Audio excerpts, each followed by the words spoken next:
Reuters.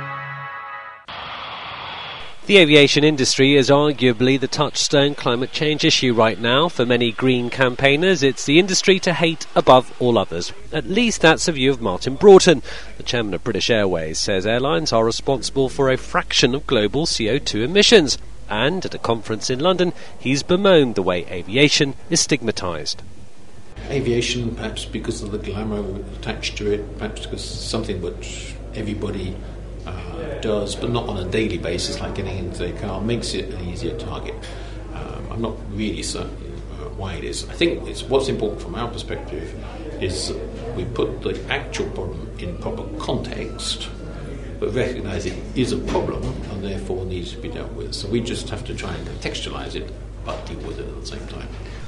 Broughton is a staunch backer of the European Union's emissions trading scheme. He says trading in carbon credits provides a green platform for sustainable growth.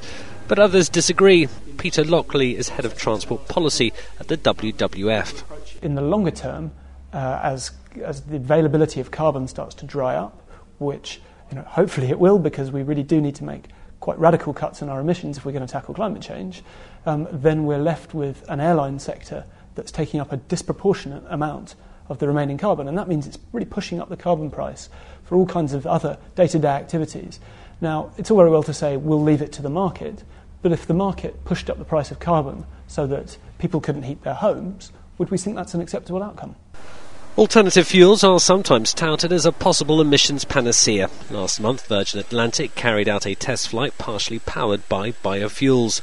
For Broughton, though, carbon trading offers the most pragmatic way forward. And in that context, he believes carriers have every right to grow commercially. Not so, say opponents who argue that such expansion poses a grave climate threat.